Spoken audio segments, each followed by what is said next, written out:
Et toi, face justement à à ce genre de situation où peut-être à l'instant, au moment où toi tu le vis, tu peux peut-être ressentir ça comme, bon, c'est peut-être pas les bons mots, mais un échec partiel ou un apprentissage en tout cas.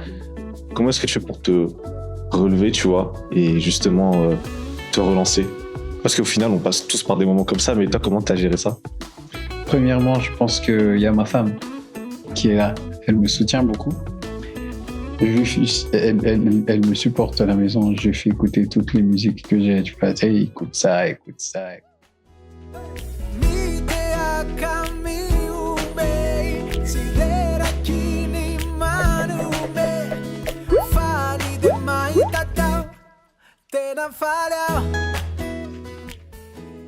Aujourd'hui, on a la chance d'avoir avec nous Stéphane, qui est notamment connu pour être compositeur et chanteur. Bah déjà, merci à toi et bonjour. Salut, salut à tous. Alors, justement, comme je disais tout à l'heure, c'est vrai que tu es en partie connu pour être actif dans le monde de la musique.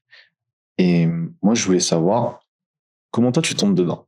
Est-ce qu'à la base, c'est vraiment une passion depuis que tu es tout petit, ou est-ce que ça s'est fait au fur et à mesure du temps?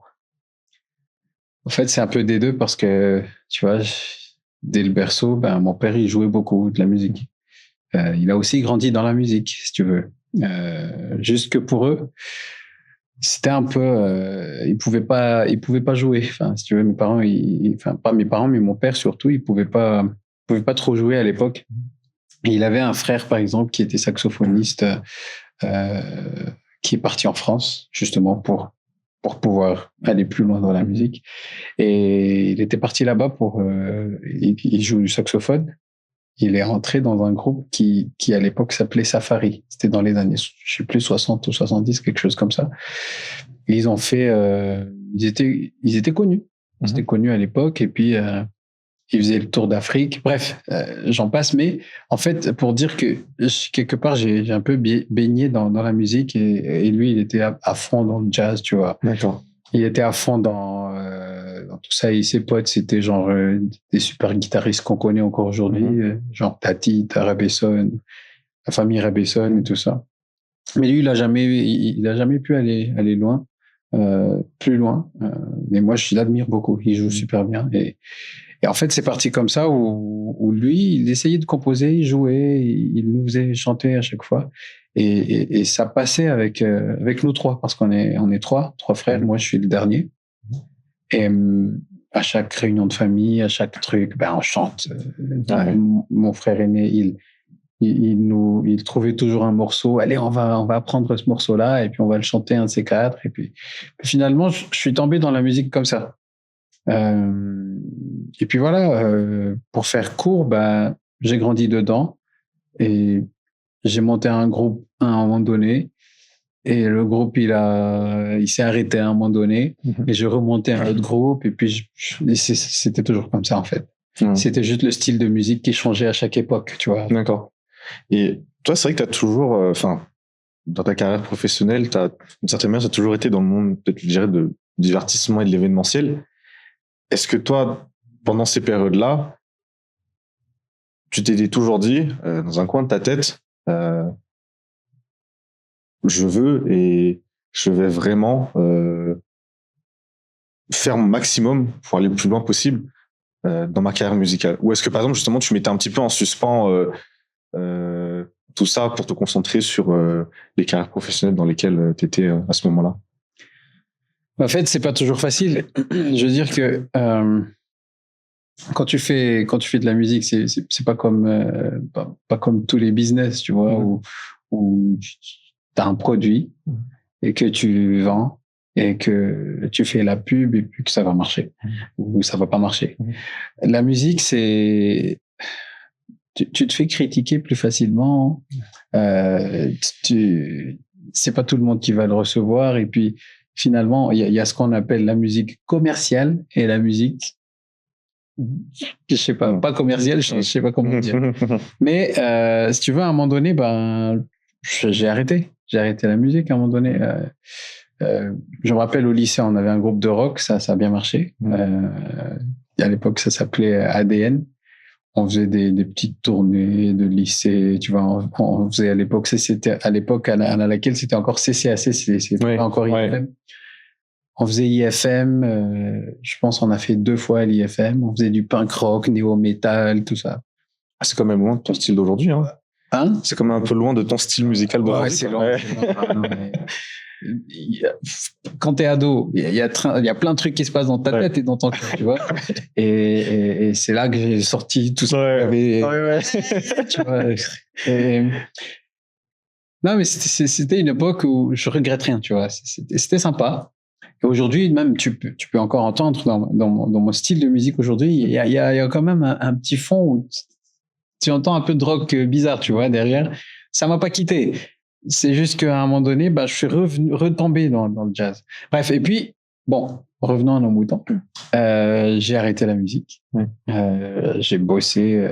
D'ailleurs, on était ensemble dans la même boîte. J'ai mis de côté, mais carrément. À un moment donné, je voulais plus faire. Et puis, il y a des morceaux que j'ai écrits alors que je faisais pas de musique, que je pensais pas du tout que ça allait percer ou quoi que ce soit, tu vois. Et c'est ça, en fait, ce qui est bizarre avec la musique, c'est qu'au moment où tu t'y attends le moins, ça vient. Refafal, par exemple. Je m'y attendais pas du tout. J'étais étonné. J'ai pas fait de pub. J'ai pas fait de. Tu fais le minimum, tu vois. Genre, j'ai sorti une musique, je fais le clip, voilà, partager, gna gna gna et tout ça. Et puis, boum, ça fait. Même moi, j'étais vraiment étonné. Je m'attendais pas. Je savais même pas. C'est vrai que ça va bien, quand même. Ouais. Et puis l'impact. Avant d'écrire la musique, je savais pas que ça allait faire cet impact-là. Même des écoles qui me disent qu'on apprend ça pour enseigner le malgache. Ah ouais? C'est incroyable. Je suis passé par exemple à truc B, l'EPF. EPF? UPFB? Un peu de nous. Les écoles françaises? Ouais, c'est ça. Je suis passé là-bas, les étudiants, ils connaissaient le morceau. C'est dingue, quoi. Et là, tu réalises que le morceau, comment t'as fait, tu vois? Ton morceau fait partie du système éducatif des enfants, quand tu as carrément. C'est dingue. Bref, voilà, c'est un peu ça l'histoire. D'accord. Donc, finalement, pour résumer tout ça, je me suis arrêté, mais finalement, c'est le truc qui m'a remis dedans. Si tu veux, c'est ça. Justement, quand je préparais un petit peu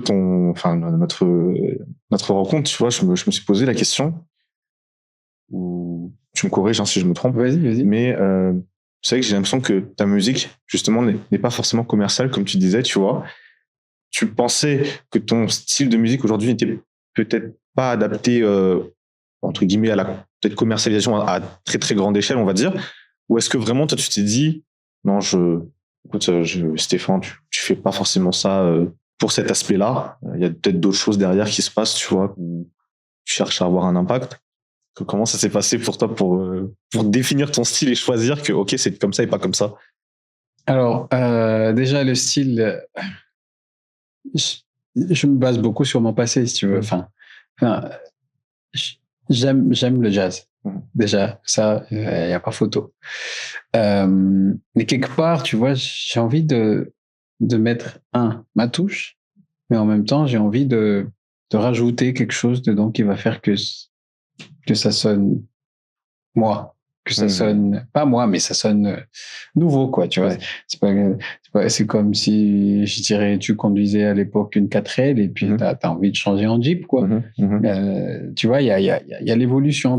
C'est un peu chercher l'évolution de la musique, pas forcément en mettant en avant ce que moi je fais, tu vois, mais vraiment en mettant en avant un nouveau style qui pourrait être cool, quoi. Enfin, je sais pas si tu vois ce que je veux dire. C'est que, de toute façon, je pense, s'il y a un point commun, je pense, c'est que les singles que t'as lancés récemment, en tout cas, dans son ensemble, parce que c'est que chacun est unique à sa manière, c'est que, au final, j'ai l'impression, moi, quand on parle de toi, tu vois, je me dis, ce mec, quand il chante, on dirait, il y a toujours de la good vibe, tu vois, il y a toujours une bonne vibe, et même si peut-être que certains passages de la musique, peut-être, on dirait, sont très profonds et peuvent toucher. Il y a toujours ce côté, tu vois, où il y a du peps et tu te dis, c'est ce que tu as envie d'écouter quand tu veux te sentir bien ou quand t'es bien, tu vois. Ouais. C'est pas forcément le truc qui va te mettre encore plus KO, tu vois, psychologiquement, tu vois. Est-ce que c'est vraiment un effet recherché ou est-ce que c'est juste moi qui ai cette impression En fait, je cherche pas les choses. Dans le sens où, tu vois, quand je compose, ça vient comme ça. Des fois, c'est les paroles qui arrivent avant. Des fois, je suis sur la moto et j'ai des trucs dans ma tête un flash, là. qui me parlent. Je vois peut-être des mendiants, tu vois. Et en les voyant, je me dis, on se tourne pas assez vers ces gens-là. Et j'invente une histoire dans ma tête. Et du coup, je m'arrête direct sur le bord de la route. Et puis, j'écris. Sinon, je prends le dictat. Ça, c'est super, le dictaphone. Ouais. Et, soit je chantonne, soit je dis les paroles qui passent dans ma tête. Gna, gna, gna, gna, gna, gna, gna, gna. Et puis voilà. Il y a aussi des moments où je prends ma guitare. Il y a un groove que j'aime bien. Tu vois, et puis direct, j'enregistre. Je mets sur mon ordi, je lance comme ça, et puis j'essaie de voir comment ça, qu'est-ce que ça donne comme effet. Là, c'est joyeux, mais en même temps c'est un peu triste. Qu'est-ce qui pourrait marcher avec ça, tu vois? Donc je mets ça. Je mets vraiment par rapport à ça, en fait, par rapport à ce qui vient. Ça vient comme ça. C'est pas forcément. Il faut que ça soit un truc. Ok. En gros, on va dire que ton processus créatif n'est pas non plus figé. C'est pas genre des steps précis, mais c'est vraiment d'une certaine manière un peu au feeling en fonction de ce que tu vois et de ce que tu expérimentes dans la vie, en fait. Voilà, c'est ça. Et c'est pour ça que c'est très difficile pour moi, par exemple, de répondre à la question quel est ton style de musique? Je suis en mode arrêtez avec cette question parce que moi, quand je compose, il y a un truc qui vient et puis je fais et puis ça sort. Et puis ça sort. Je vais pas dire c'est de la soul, c'est du jazz ou. En fait, c'est compliqué de répondre à cette question, tu vois. Il y a quelques semaines, tu as gagné un prix au RDJ Music Awards. D'ailleurs, félicitations. Merci. Généralement, un prix, c'est souvent une reconnaissance en fait qui symbolise un petit peu tous les efforts qui étaient entrepris avant de l'obtenir.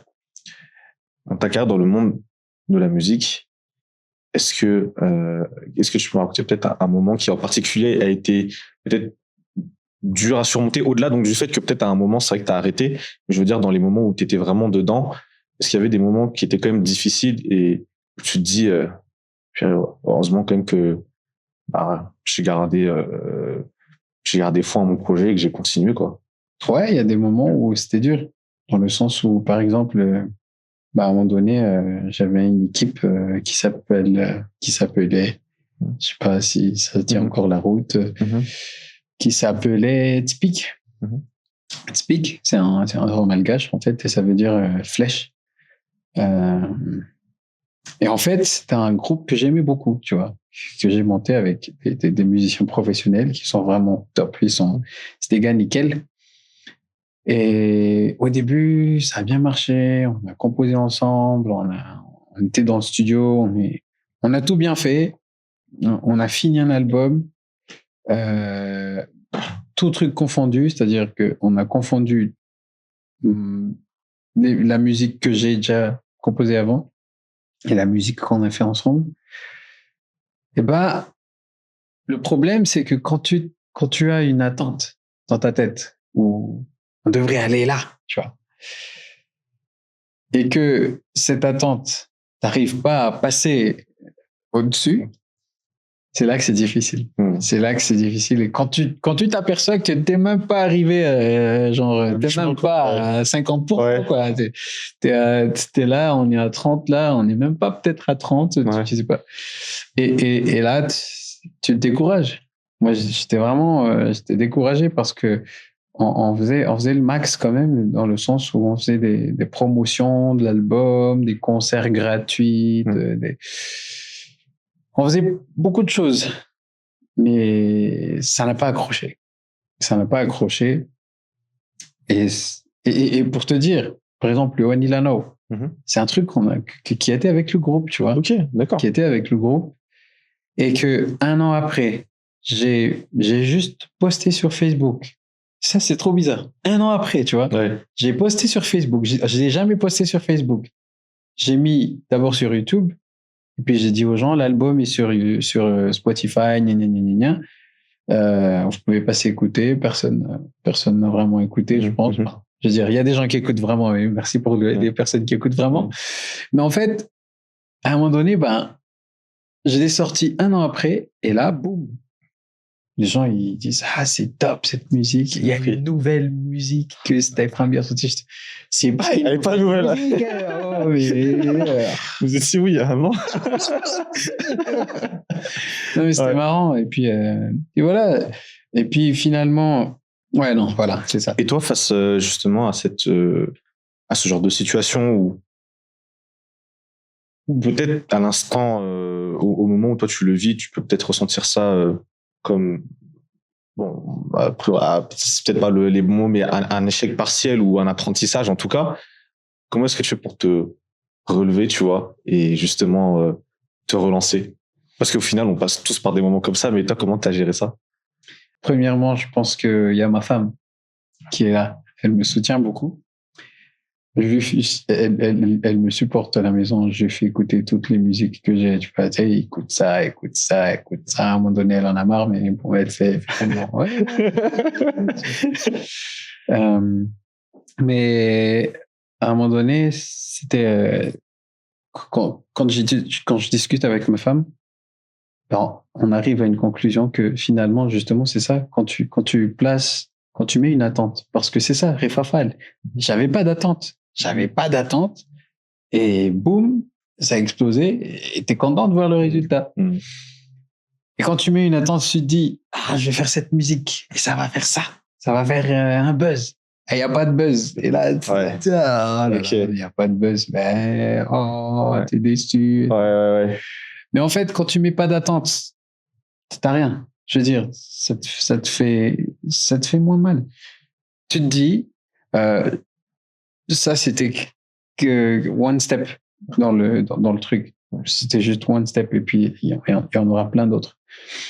Puis c'est chaud, mais parce que moi, tu vois, par exemple, je pense, j'en parle avec certaines personnes, mais je pense que c'est vrai que le fait de se mettre des attentes, au final, ça rend les choses plus dures quand malheureusement ça se passe pas comme prévu. Mais malgré ça, on dirait que dans la tête, tu vois, parce que voilà, on reste des êtres humains. Moi, par exemple, personnellement, j'arrive pas à faire le switch, par exemple, tu sais, comme les interrupteurs, en gros, où tu peux éteindre le truc, tu vois. Est-ce que toi, ça t'a pris du temps, justement, pour, on va dire, mettre les attentes sur off dans ta tête? Bah ouais, ça prend toujours du temps, mais en même temps, tu te dis que si tu restes là, tu vas être bloqué, tu vas plus rien faire. Est-ce que c'est pour ça que tu vas plus rien faire? Est-ce que c'est pour ça que tu vas plus produire? Est-ce que c'est pour ça que tu vas plus composer? Est-ce que c'est pour ça que tu vas plus faire autre chose? T'as peur, mais la leçon que tu prends, c'est allez, prends moins de risques. Mais par exemple, pour moi, concrètement, prendre moins de risques, c'est que je fais tout moi-même. J'engage plus personne. Parce que quand je dis j'engage toute l'équipe, ça c'était une blessure, tu vois.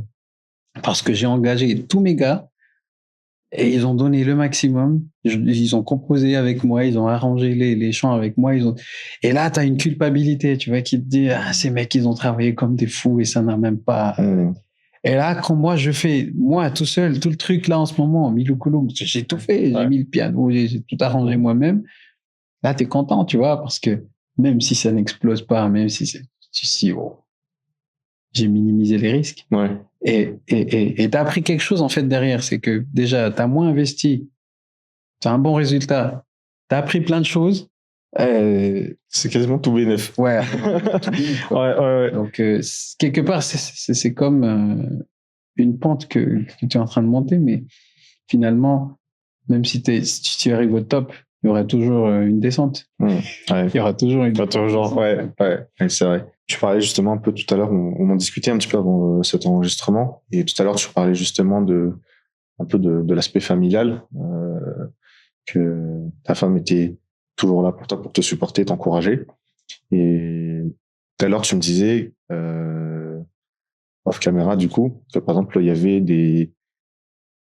des opportunités que tu avais décidé de refuser, justement parce que tu as décidé en fait de plutôt prioriser ta famille et notamment tes enfants. Est-ce que tu peux peut-être nous en parler de comment toi tu le vis et comment est-ce que voilà peut-être des fois c'est possible d'être tenté malgré tout. Tu te dis ok c'est vrai les enfants c'est la priorité mais on cherche tous dans la vie des entrées d'argent et voilà et donc forcément des fois peut-être dire non c'est compliqué quand même un petit peu. Donc attends, la question alors c'est du coup c'est comment toi comment je gère tout ça. Tu gères tout ça, voilà c'est ça. Bon c'est pas facile hein. Enfin déjà c'est pas facile parce que ce sont des choix tu vois que tu fais aujourd'hui mais que tu vois pas forcément le résultat là tout de suite ni demain mais que tu verras loin dans je sais pas dans 10 ans dans 20 ans et tu sais même pas ce qui va arriver dans 10 ans dans 20 ans tu sais pas peut-être tu vas mourir demain tu sais pas ça peut-être tu vas mourir la semaine prochaine ça t'en sais rien mais en tout cas quand je prends des décisions comme ça où j'ai une proposition je dirais de travail, par exemple, de partir à l'étranger pour bosser dans la musique, ça c'est le rêve quoi, tu vois, c'est ah ouais, je vais y aller, partir faire de la musique et tout, ouais, ça c'est trop, des tournées, des répétitions, gna gna gna, tout le tralala. Et quand je pense à mes enfants qui n'auront pas de papa pendant tout ça, bah je me dis juste qu'ils ont besoin de moi. Ils ont besoin d'un papa qui leur montre ce qu'il faut faire, ce qu'il faut pas faire. Je dis pas que ma femme, elle n'arrive pas à faire ça, mais ils ont besoin des deux. Ils ont besoin de cette stabilité jusqu'à un âge où ils pourront savoir où mettre les pieds. Donc du coup, je sacrifie ce temps-là. Je reste, mais c'est pas. Et là, je vois pas encore le résultat. Je sais que je kiffe rester avec eux. Tu vois, c'est juste un kiff d'être avec eux. Mais et ça, j'échangerai ça avec rien au monde, tu vois. Mais des fois, tu penses quand même, tu vois, si je suis parti. Peut-être non, Justin. Tu vois, ouais, mais on sait pas justement, c'est ça. Mais après, quand tu penses à ouais, mais Justin Bieber, mais après, t'as pas tes enfants et tout à côté de toi et tout, alors ok. Ouais, après, il y a des gens qui vont me dire ouais, mais tu vas les ramener avec toi en tournée, tout ça, mais tu racontes. Ouais. Je dis non. Je sais pas. Est-ce que compositeur et chanteur, c'est ta seule activité dans le monde professionnel ou est-ce que tu as des choses en parallèle? Ouais, j'ai plein de trucs en parallèle. Ouais. Je suis un malade. J'ai trop de trucs en parallèle. J'ai trop de trucs en parallèle. Par exemple, ça, là, c'est le miel qu'on a. Ikawa, c'est moi je suis un apiculteur. Voilà. C'est dit. Comment ça t'est venu un peu l'idée parce que c'est trop marrant. Ça fait 3 ans que je suis dedans là. Ah ouais. Ouais. C'était tout récent genre. Non, quelques mois quoi, 3-4 mois. Quand je dis 3 ans, c'est parce qu'il y a des gens qui ont commencé derrière moi. C'est mes parents. Ok. En fait, mes parents ils avaient commencé avec 2 ruches et c'était juste pour le fun, tu vois. Et à un moment donné, ils se sont dit, on va partir à la campagne, on va faire autre chose là-bas. Et puis, est-ce que tu peux passer dans mon ancienne maison, est-ce que tu peux passer à la maison de temps à autre voir les ruches? Si, mais mais non. Mais comment tu peux faire ça? Fou, quoi. Pourquoi? Tu vois, et c'est ça. Ouais. Mais non, mais c'est tombé, quoi. Laissez-les crever. Ouais. Des abeilles, tu vois. C'est même l'idée, ça te fait flipper. Genre, il y a des abeilles et tout. Et finalement, j'avais presque pas le choix. Enfin, on a toujours le choix, mais je me dis, allez, quand même. Allez, on va, avec ta conscience, t'as rattrapé, tu t'es dit, voilà. J'ai appelé le gars qui normalement fait les visites et tout ça. Je dis, on y allait ensemble. Et le premier jour où on a fait la première visite, moi, main dans les poches et tout, je flippe comme un... Vraiment, Ah, t'avais pas de protection, genre t'es venu comme ça? Non, il y avait, tu vois, il y a ouais, pour la tête. le chapeau, il y a le truc et tout ça, mais quand même, t'as peur. T'as peur quand même. Tu sais pas, ils vont peut-être rentrer. Ouais, tu te fais des scénarios un peu là. Donc, c'était ça le premier... Première expérience. Voilà, première expérience. C'était pas top. Je voulais pas revenir. Sincèrement, je voulais pas revenir. Ouais. Mais finalement, il y a une voix dans ta tête qui me dit, mais vas-y, pourquoi pas? Et puis j'ai continué à faire les visites avec ce gars-là. Et lui, à chaque fois que je venais, il me donnait des cours. Tu vois, il me donnait des cours.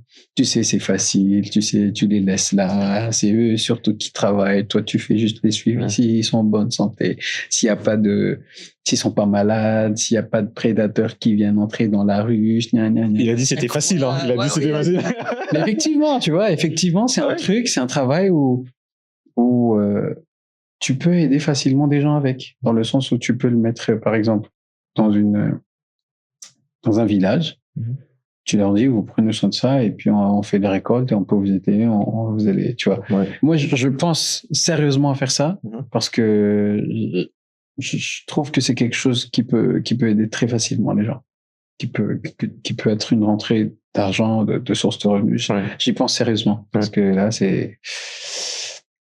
Et puis voilà, enfin, c'est pour faire l'histoire, c'est un peu ça en fait. Comment je suis entré dans le truc de l'apiculture. Et donc aujourd'hui, les ruches, elles sont toujours dans l'ancienne maison là où tu habitais avant? En fait, là, on a rajouté d'autres ruches chez mes parents. Ils ont déjà planté beaucoup de fleurs autour pour les abeilles en fait. Du basilic, du Kenya, enfin, il y en a plein. Et j'ai installé, on a mis d'autres ruches ailleurs pour étendre l'activité. D'accord. Et là, on n'en a plus. Il me reste 3 à 4 pots. Sérieux? Ouais. Et c'est comment tu vends localement? Est-ce que tu exportes localement, mais il y a quand même, il y en a certains qui ont déjà eu leur visa, pas comme moi. Ah ouais. Il y en a qui sont partis en Suisse, d'autres qui sont partis en Allemagne. Mais c'est trop bien. Ouais, j'étais tout content. J'étais tout content parce que j'ai pu. Non, mais après ça, c'est des personnes qui donnent pour cadeau, qui envoient pour. Qui rentrent et qui ramènent chez eux parce qu'ils ont bien aimé. Et tout ça, parce que là, en ce moment, tu sais, c'est difficile de trouver du vrai miel.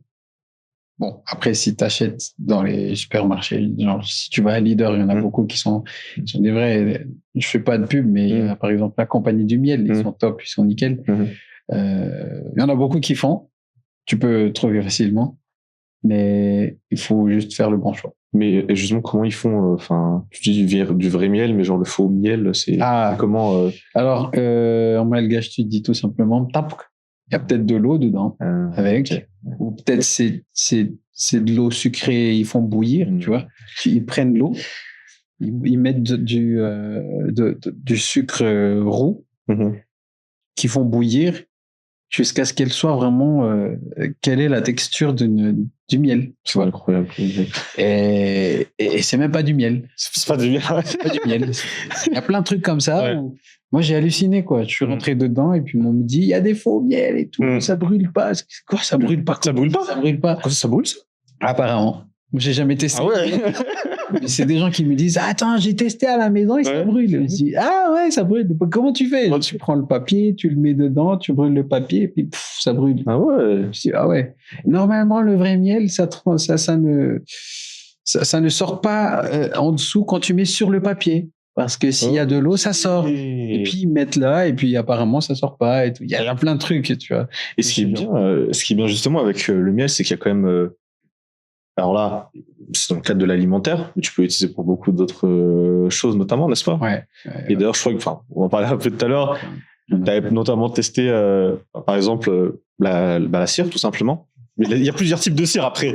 Mais Ça, c'est une anecdote, mais bon. Tu veux que je vas-y. Ouais, bah écoute, c'était vraiment rigolo parce que j'utilisais de la cire coiffante, Vitagas d'ailleurs, je me rappelle pas de la marque. J'en ai mis sur mes cheveux pour faire beau gosse et tout. Et puis on a fait une visite, je pense le lendemain. Et j'ai mis tous mes trucs. Mais là, il y a les abeilles, ils sont tous venus sur ma tête. Et là, j'ai rien compris. Et là, je demande au gars, Ouais. pourquoi il Parce quoi, là Qu'est-ce qu'il y a? J'ai l'impression que Je suis pas une fleur. de moi. Et il me dit, mais t'as utilisé quelque chose, un shampoing avec du miel ou quoi? Et c'est là où. Là, je tilt. Ah mince. J'ai utilisé une cire Voilà. à base de miel. Voilà. C'est pour ça qu'ils viennent tous sur ma tête. Voilà, En gros, si un jour vous allez vous balader à la campagne ou quelque part où il y a des abeilles, évitez peut-être d'en mettre, si jamais vous avez peur des abeilles, évitez de mettre de la cire de miel. Mais là, par exemple, on parle de cire. Mais moi, pour du coup cirer les chaussures, justement, c'est un produit justement qui est à base de. Alors, je sais pas c'est quoi exactement dans le miel, mais je sais que c'est fait à partir de certains produits qui sont dérivés du miel. Et franchement, apparemment, c'est plus conseillé que d'utiliser des produits qui sont à base de pétrole. Forcément, évidemment, c'est quand même mieux, ouais.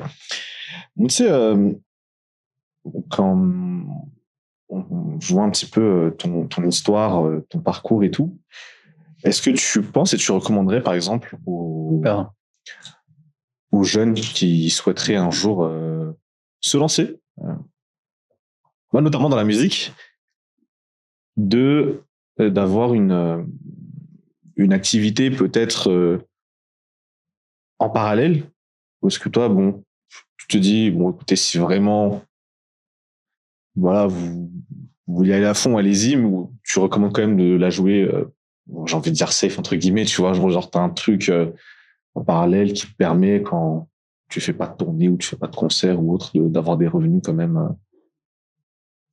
Alors, oui, puis non. Enfin, il faut balancer les choses, en fait. Si moi, d'après mes expériences, il faut que tu balances les choses dans le sens où tu te dis que ça pourrait marcher comme ça pourrait ne pas marcher.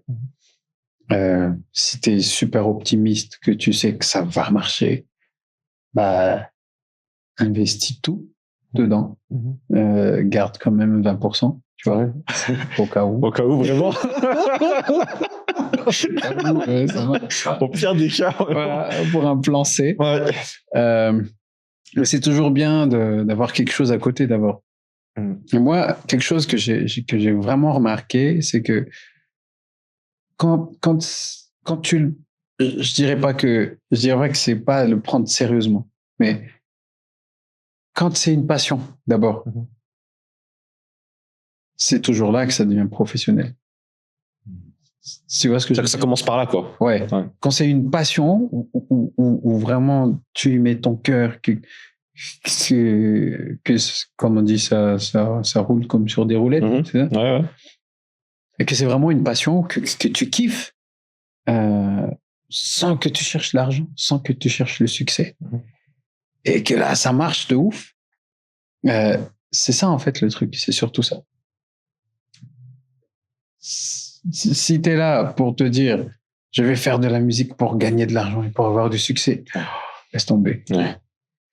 Laisse tomber, ouais. Tu vas crever. Je t'assure, fais autre chose en même temps. Ouais. Fais 40 trucs. Ouais, parce que c'est vrai que si tu te colles contre un poteau et qu'au final, ta première motivation, c'était que l'argent, bah, t'auras peut-être pas la force ni l'envie de te relever, de continuer ton chemin, quoi.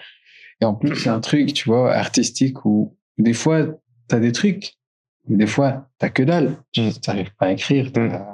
C'est dur de forcer l'inspiration, quoi. Ouais. Et moi, ce que j'ai envie de dire, c'est que si c'est vraiment une passion avec toi, avec des gars qui partagent la même passion, qui cherchent pas le succès ni l'argent, là, tu commences bien. Et là, il faut... Vas-y, quoi. Et les choses, en fait, vont s'étendre petit à petit dans ce sens-là où si tu as le succès, c'est bon. T'as pas le succès. Tu veux toujours continuer parce que t'es passionné. Ouais. Voilà. Ouais, c'est vrai qu'il y a quand même, c'est que le succès vient avec différents timings pour les gens. Tu sais, des fois, ça peut être considéré comme un overnight success, mais pour d'autres, c'est quelque chose qui s'est fait au fil du temps, vraiment petit à petit, quoi. Par exemple, quand tu regardes Bruno Mars, le gars, il a pas été un gars qui avait toujours du succès. Il avait déjà fait 3 albums. Moi, je savais même pas. Il est parti composer pour d'autres artistes. Il a fait des arrangements pour d'autres artistes. Il avait 3 albums avant le The Jukebox là. C'est Just the Way You Are et tout ça, c'est ça? Ouais, avant ça, avant tout ça. Sérieux? Ouais. Ah, moi je croyais que c'était le premier que ça avait tout de suite décollé et que. Ok. Il a pas décollé, mais bon, quand je regardais son parcours, j'étais en mode ah ouais, il a galéré en fait. Ouais. Tout ça. Il a changé de truc records à chaque fois. Il galéré, mais en tout cas, tout le monde a son parcours et il faut se lancer. Ouais. Et justement, peut-être pour ces personnes donc qui aimeraient se lancer dans la musique, je voulais parler un peu du cas de ton dernier single, Someday, que tu as coécrit avec un musicien du nom de Kenny Wesley. Comment cette collab elle s'est faite? Parce que peut-être que ça m'intéresse certains peut-être de savoir quel était le process derrière pour qu'ils puissent éventuellement aussi réaliser un jour ce type de collab. Alors ça, ça remonte à très loin, si tu veux. Ok. C'est un morceau que j'ai composé récemment, mais ça remonte à très loin dans le sens où il y a plus de 10 ans. Plus de 10 ans. Ou peut-être moins, je sais plus. Il était venu à Madagascar à l'occasion de Madagascar. Ok. Et il a chanté un Tannerin. On s'est rencontrés au Louvre, vite fait. Et en fait, il a entendu, quand il était arrivé à Madagascar, la première musique qu'il a entendue, c'était moi qui chantais James Brown. Et il a dit, c'est un malgache là qui chante dans la voiture, tu vois. Puis il était étonné, j'aimerais rencontrer ce mec. Et puis les gars, ils ont dit, oui, on le connaît, on sait qui c'est, gna gna gna gna. Et puis, on s'est rencontrés au Louvre. Et comme par pur hasard, on en a pu discuter. Ah, c'est toi le gars qui a chanté à la radio. Ouais. Ça a direct accroché. Et finalement, quelques années après, il est revenu à Madagascar pour faire une tournée c'était fête de la musique, je sais plus quoi, un truc du genre. Ils l'ont rappelé. Et là, on s'est calé pour faire un concert ensemble. Donc, on a fait un petit concert ensemble. Enfin, peut-être 3 concerts ensemble avec Kenny Wesley. Et puis finalement, j'ai dit, écoute, moi, je vais composer. À un moment donné dans ma vie, je vais commencer à composer en anglais. Et mon anglais, il est un peu bafoué, un peu bancal, tu vois. Donc, je t'enverrai les trucs que j'ai. Et si tu veux, parce qu'il est parolier aussi. Donc, si tu peux mettre ta touche. Puis il me dit, avec plaisir, moi je veux t'aider, moi je veux collaborer, tout ce que tu veux. Donc je lui envoie les paroles, il me corrige tout ça, on voit ensemble. Et puis, boum, ça y est. C'est nickel. Nickel. On a déjà collaboré ensemble, mais j'ai jamais réussi à sortir la musique. Parce que comme j'ai dit, j'ai 40 000 trucs dans la tête. Il y a plein de trucs que j'arrive pas à finir jusqu'au bout. Et il y a le morceau Unconditional Fitty où il a fait les chœurs derrière. C'est Kenny Wesley. C'est vraiment à lui qui. Ok, d'accord. Quand il était ici, on a enregistré dans un studio où lui, il a tout enregistré. Mais jusqu'à aujourd'hui, j'ai pas réussi à le faire sortir parce que il n'était pas satisfait de ma façon de chanter dessus, tu vois. Ah, ok. Mais toi, tu chantes mieux que ça. Et puis voilà, c'était un peu ça l'histoire de notre collaboration, si tu veux. Ok. Est-ce que toi, prochainement, t'envisagerais de faire un album du coup, parce que c'est vrai que les derniers titres que t'as sortis, c'est surtout des singles. Il y avait un album, peut-être. Est-ce que c'est quelque chose que t'envisages Avant, il y a 1 an ou 2 ans, si tu m'aurais posé cette question, je t'aurais dit ouais. Maintenant, non. Je ne veux plus faire d'album parce que le marché de la musique a beaucoup changé, tu vois. Pas la musique, mais le marché de tout, en fait. Tout le monde aujourd'hui est en mode TikTok. Quand je dis mode TikTok, c'est en mode Snapchat où tu prends, ça t'intéresse pas. Peut-être qu'il y a des gens là qui vont se coller, par exemple, tu vois. Ah ouais. Mais en fait, what's next? C'est toujours ça. Tu sors un truc, what's next? Et au lieu de se focaliser sur un album où tu mets 12, 15 morceaux, bah, tu les sors petit à petit. Petit à petit. Ouais. Et c'est comme ça, ben, what's next? Boum, prochain single. What's next? Prochain single. What's next? Prochain single. Et puis voilà. Donc là, j'ai déjà un single qui est là, mais que je sors pas encore. Je le joue souvent en live, mais là, c'est juste que bon. Bon, on reste à l'affût du coup. Hein. Faut le suivre sur les réseaux, comme ça, dès que ça sort. Ça va sortir bientôt. Bah, super. Très bientôt. Bah, écoute, là, on arrive sur la fin de notre discussion. Ah, déjà. Le but ultime, vraiment, pour le podcast Storytime, c'est d'aider, d'encourager les gens à s'accomplir dans la vie, peu importe ce qu'ils ont en tête, peu importe où est-ce qu'ils se trouvent, à quelle étape de la vie ils sont. Est-ce que toi, peut-être, tu as un ou deux petits conseils que tu voudrais partager, peut-être, pour bien finir ça? La vie, elle est courte, hein, mais c'est un kiff de travailler. Ça, bon, moi, personnellement, j'aime bosser, quoi. Et peu importe dans quel secteur vous êtes, que ce soit l'agriculture, que ce soit la musique, tout est lié. Tout est lié dans le sens où il y a des talents en nous qui sont tous liés. Et à un moment donné, il faut juste bosser pour que tu te rends compte, en fait, que tu es fait pour ça. Et trouve cette voie. Mais la façon de trouver, c'est déjà de commencer. Okay. Donc, commence. Si tu as une idée, commence. Écris et commence la chose. Si tu as envie de composer, par exemple, écris et puis mets une mélodie. C'est par là que tu peux commencer. Si tu veux faire du miel, par exemple, va te former. Mais une chose qui me parle personnellement en ce moment, c'est que il y a beaucoup de talents cachés, dans le sens où il y a tellement de monde qui sait faire des trucs qui sont vraiment bien, mais qu'on ne sait pas qui c'est. C'est trop simple. Ils sont cachés. Manifestez-vous, s'il vous plaît. Voilà. Donc moi, en fait, le fait de dire manifestez-vous, il y a des talents cachés comme ça, c'est vraiment... il faut apprendre à vendre, c'est surtout ça. Tout le monde apprend à faire quelque chose, tout le monde sait faire quelque chose de super, mais personne ne sait le vendre. Ouais. C'est peut-être quelque chose qu'on nous apprend pas assez, en tout cas dans les études traditionnelles. Et du coup, peut-être, si c'est pas le cas, peut-être essayer de voir ça par soi-même. Et comme tu dis, au final, après, voilà, se lancer, y aller peut-être au culot. Et puis après, de toute façon, c'est avec l'expérience qu'on apprend. Parce que c'est vrai que si jamais tu te lances pas, de toute façon, y a rien qui va se faire. Et puis, peut-être dernier, pas un coup de gueule, mais dernier truc, c'est que les gens, dès que tu sors de l'ombre, ils vont tous tchatcher. Ils vont tous dire, c'est comme tel. J'ai vu ton post récemment. C'est ça, tu vois. Ils vont tout le temps dire quelque chose, que ça soit la musique, que ça soit autre chose. Si tu crées un frigo, ils vont dire c'est comme frigidaire. Tu vois. Tu crées une maison, tu fais pareil que ce qu'il y a là-bas, tu copies tel. Tout le monde aura toujours son mot à dire, mais tu t'en balances. Mais vraiment, tu t'en fous. Fais ton kiff. De toute façon, il faut toujours commencer quelque part. Tu peux copier une bouteille et puis après, une fois que tu sais comment faire, tu fais le tien maintenant. Après, voilà. Donc, voilà.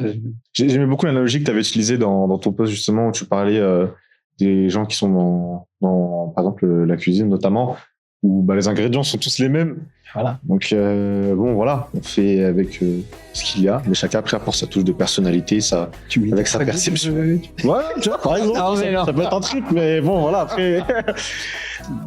Écoute, franchement, Stéphane, merci beaucoup pour ce partage. Un plaisir. Vraiment, et voilà, on vous encourage vraiment à vous lancer, peu importe le domaine dans lequel c'est. C'est ça. Encore merci. Je t'en prie, c'est un plaisir. Ciao.